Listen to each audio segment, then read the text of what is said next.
The air in the apartment was too dry. It tasted of recycled oxygen and stale coffee, a sharp contrast to the humid, nutrient-rich mist of Xylia's home world. But this was the price of diplomacy.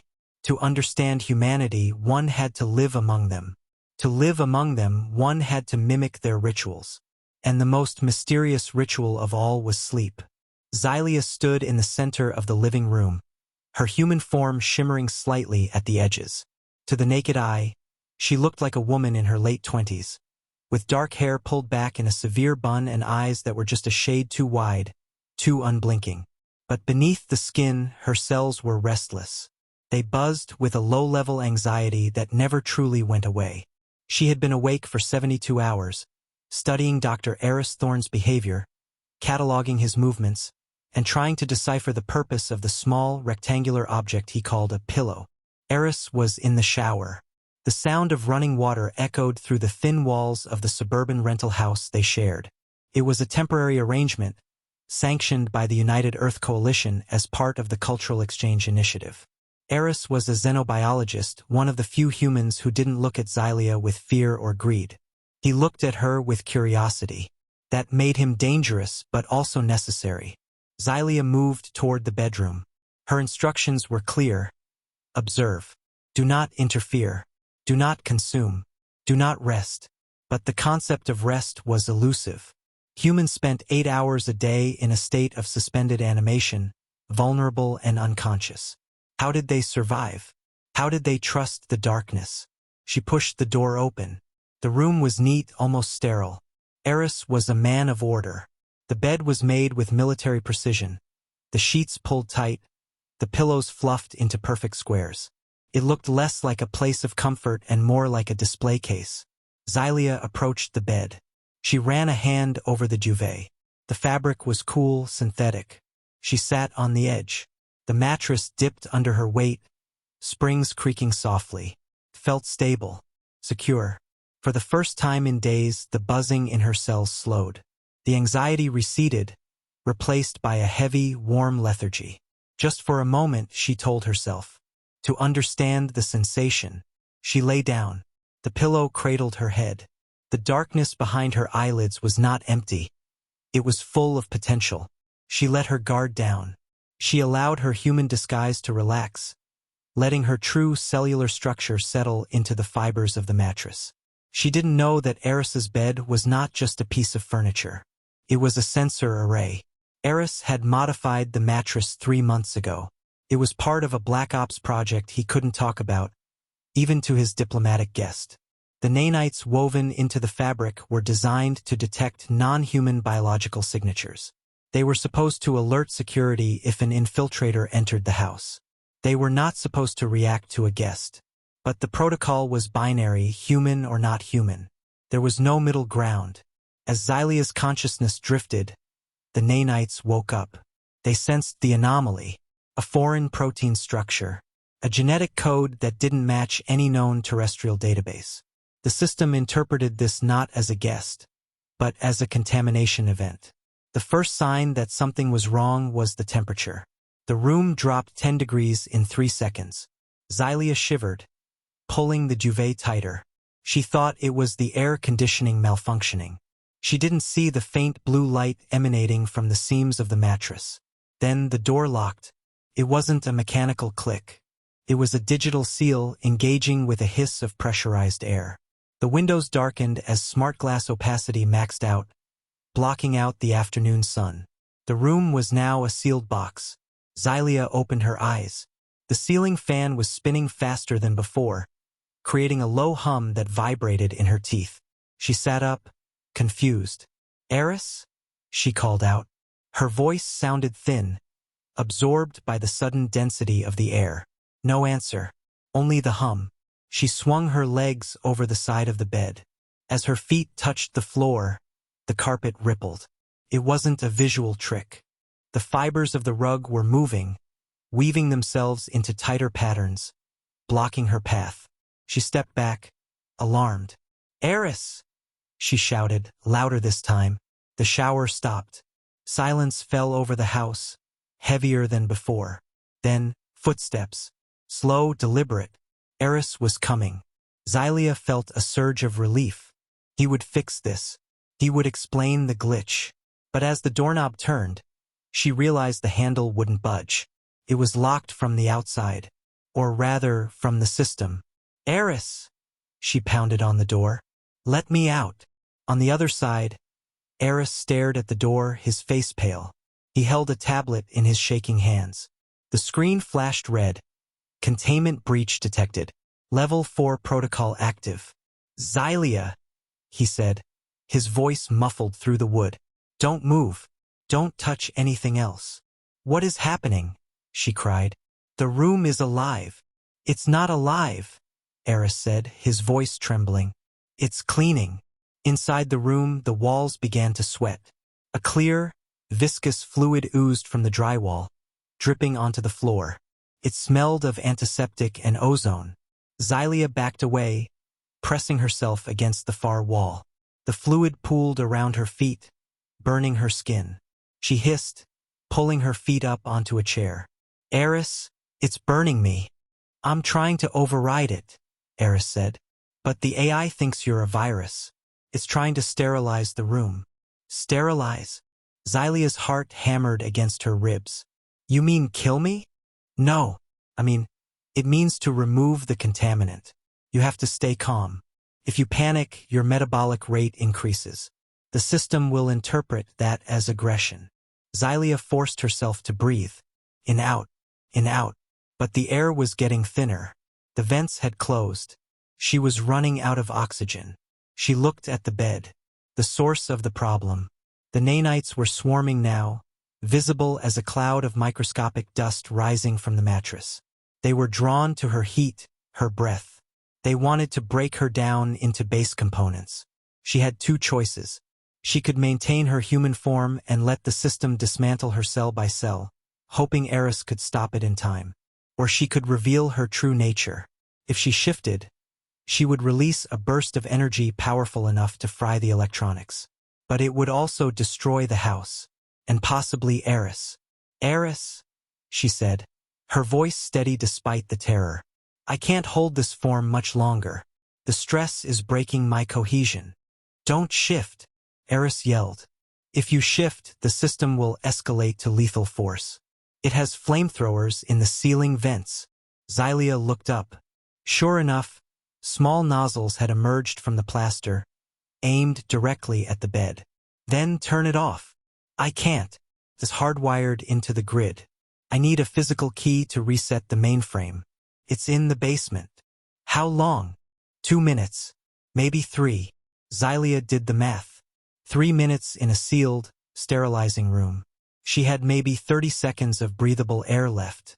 The fluid on the floor was rising, creeping up the legs of the chair. She closed her eyes. She reached deep inside herself, past the human mask, past the fear, to the core of her being. She didn't shift. Instead, she did something riskier. She projected. Fae and aliens often shared similar traits in folklore, but Xylia's people were masters of psychic resonance. She couldn't change her body, but she could change how the machine perceived her. She focused on the nanites. She sent out a pulse of pure, calm data. I am not a virus. I am a guest. I am friend. The nanites hesitated. The blue light flickered. The humming slowed.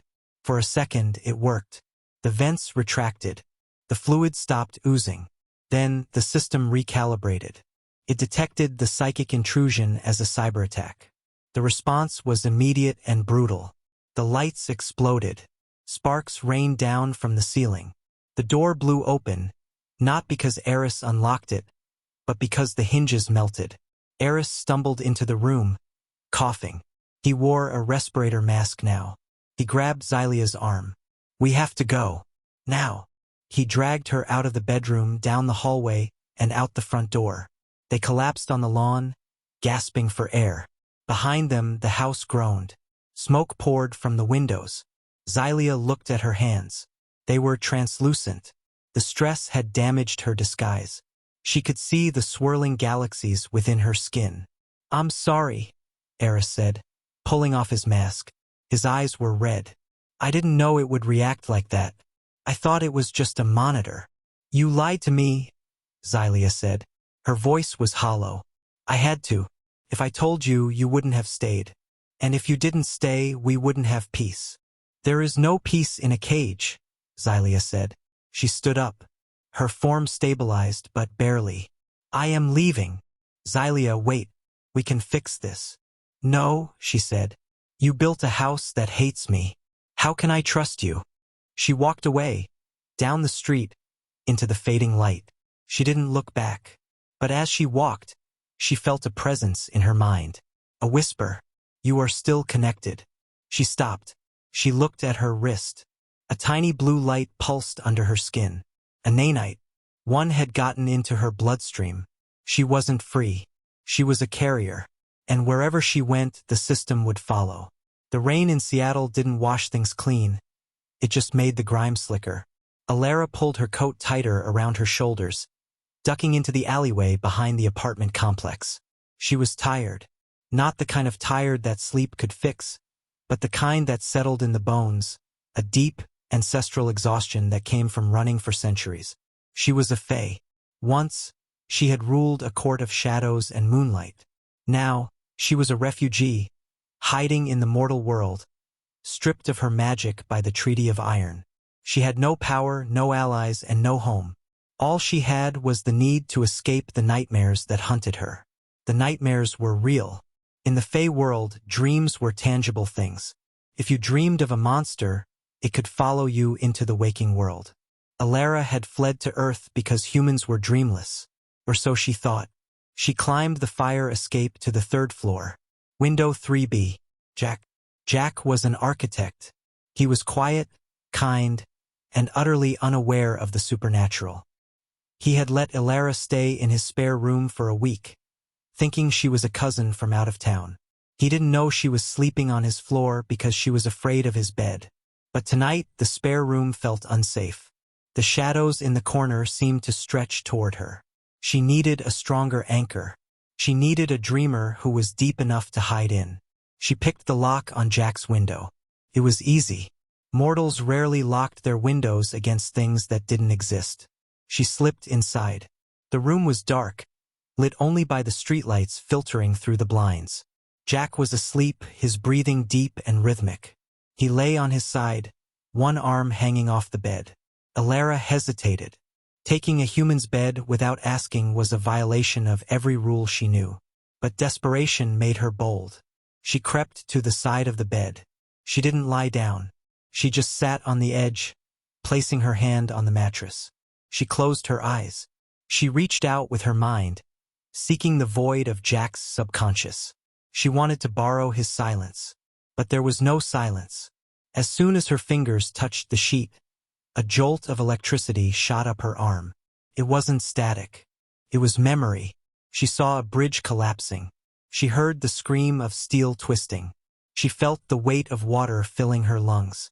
Alara gasped, pulling her hand back. But it was too late. The connection was made. Jack stirred. He didn't wake up, but his breathing changed. It became shallow, rapid. Alara tried to stand, but her legs wouldn't move. The shadows in the room were no longer just shadows. They were detaching themselves from the walls. They formed shapes, tall, slender figures with too many joints. Dream eaters, she realized. He's a lucid anchor. Some humans were born with the ability to manifest their dreams. Usually it was harmless. A child dreaming of flying might float a few inches off the bed. But Jack dreamed of disaster. He dreamed of failure. And now, with Alara's magical presence acting as a catalyst, those dreams were becoming real. One of the shadow figures stepped forward. It had no face, only a void where features should be. It reached for Alara. She tried to summon a spell, but she had no magic. She was empty. The figure grabbed her arm. Its touch was ice cold, pulled her toward the bed. "Jack!" she screamed. "Wake up!" Jack's eyes flew open, but they weren't his eyes. They were black, endless pools of ink. "Who are you?" he asked. His voice was layered, echoing as if spoken by 100 people at once. "I'm Alara," she stammered. "Your roommate." "You're not supposed to be here," Jack said. He sat up, The bedsheets turned into snakes, writhing around his waist. This is my space. My nightmare. The room began to warp. The ceiling stretched upward, becoming a sky filled with storm clouds. The floor tilted, turning into the deck of a sinking ship. Water began to pour in from the corners. Alara scrambled backward, slipping on the wet floor. She hit the wall, which was now made of crumbling brick. "Jack, listen to me!" she shouted over the roar of the wind. "You're dreaming. You have to wake up." "I am awake," Jack said. He stood up, walking on the air. "And you're the intruder." He raised a hand. A bolt of lightning struck the floor next to Alara, scorching the carpet. Alara realized then that she hadn't just stolen his bed. She had stolen his control. By entering his dream space, she had become part of the narrative. And in Jack's nightmares, the intruder always died. She had to change the story. She closed her eyes again. This time, she didn't try to block the dream. She dove into it. She found herself in a vast, dark library. Books floated in the air, pages fluttering like birds. In the center stood Jack, looking small and scared. "Jack," she said. Her voice echoed in the vastness. He turned. "Go away." "I can't," she said. "We're linked now. If you die here, I die in the real world. And if I die, the link breaks, and you'll be trapped in here forever." Jack looked at her. "How do you know that?" "Because I've seen it before," Alara lied. She hadn't, but she needed him to trust her. "You're an anchor. You hold the dreams together, but you're holding them too tight. You're afraid of letting go." Jack looked down at his hands. They were trembling. "I'm afraid of failing." "Failure is part of design," Alara said. "You're an architect. You know that structures fall so better ones can be built." Jack looked up. The library began to stabilize. The floating books settled onto shelves. "But the monsters," he whispered. "They're just fears," Alara said. "Give them a name. Take away their power." Jack took a deep breath. "The shadow is my guilt. The water is my regret." As he spoke, the shadow figures in the bedroom dissolved into mist. The water receded. The storm clouds broke, revealing a soft, gray morning light. Alara opened her eyes. She was back in the bedroom. Jack was sitting on the edge of the bed, head in his hands. He was crying. Alara sat beside him. She didn't say anything. She just placed a hand on his shoulder. "I'm sorry," Jack said. "I didn't know." "I know," Alara said. "But now we both know." The sun rose over Seattle. The rain had stopped, but Alara knew the danger wasn't over. The link was permanent. She could feel Jack's emotions like a second heartbeat. And somewhere, in the depths of his subconscious, something else was waking up.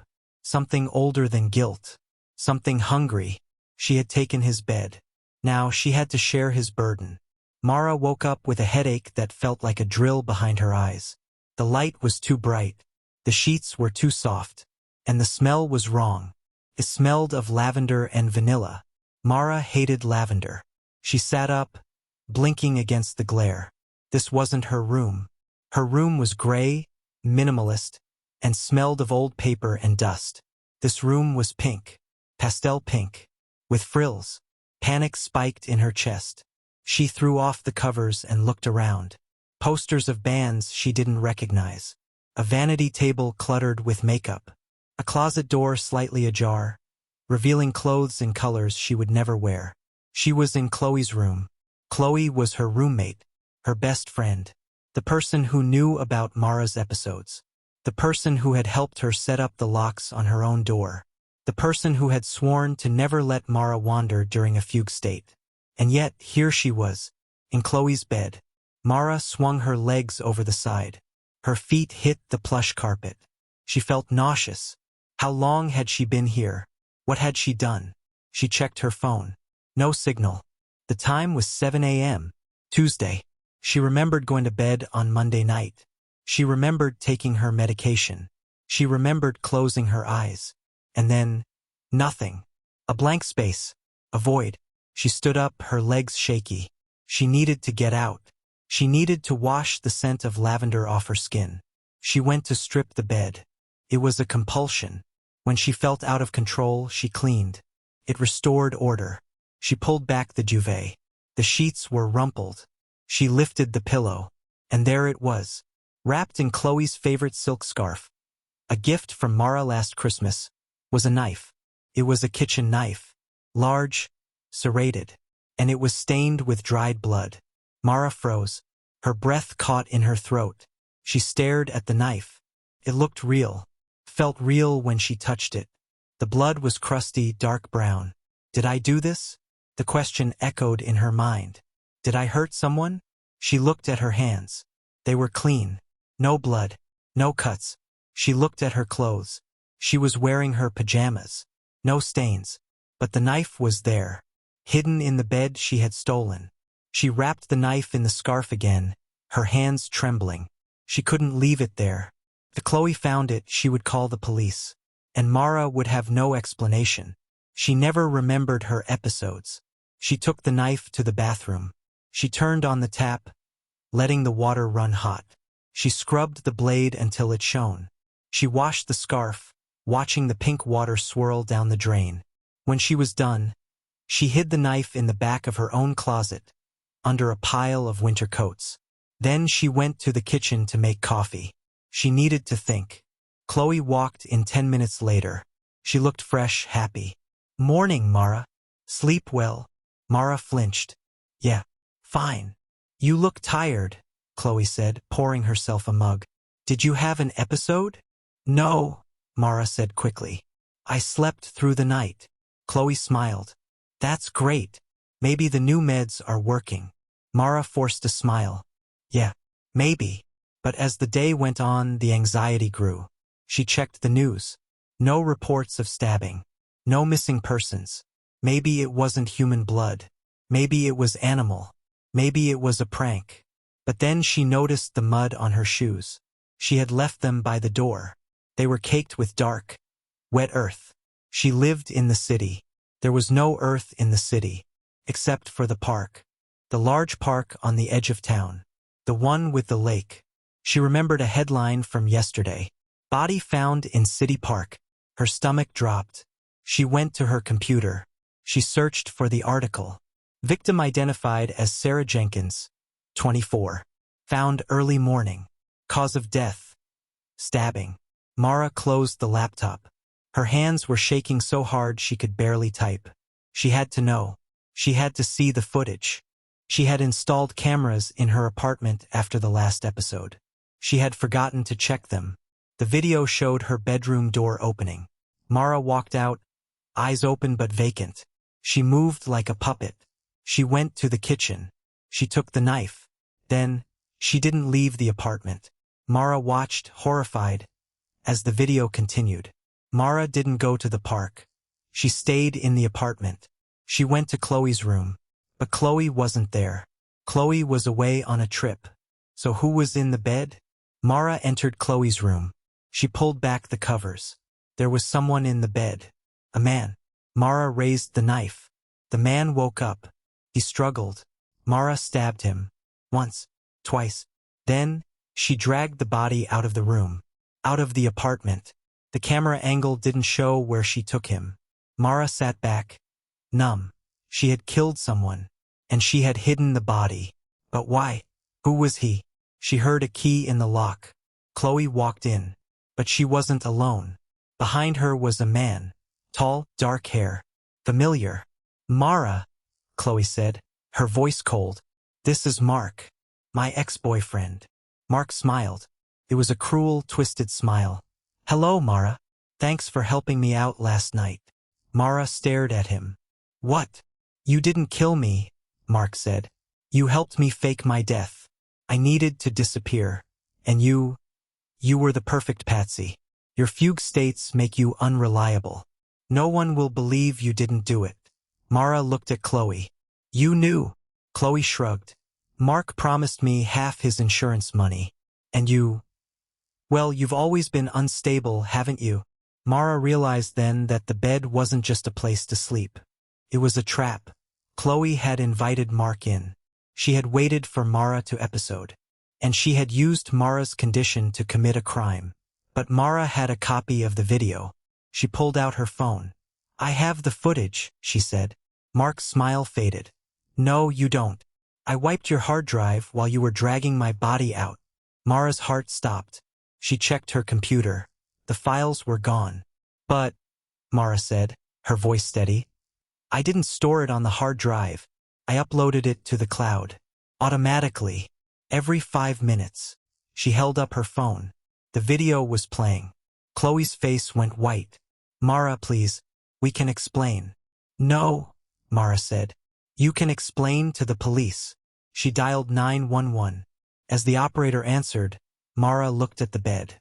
The pink sheets. The lavender scent. It wasn't a sanctuary. It was a crime scene. And she had finally woken up.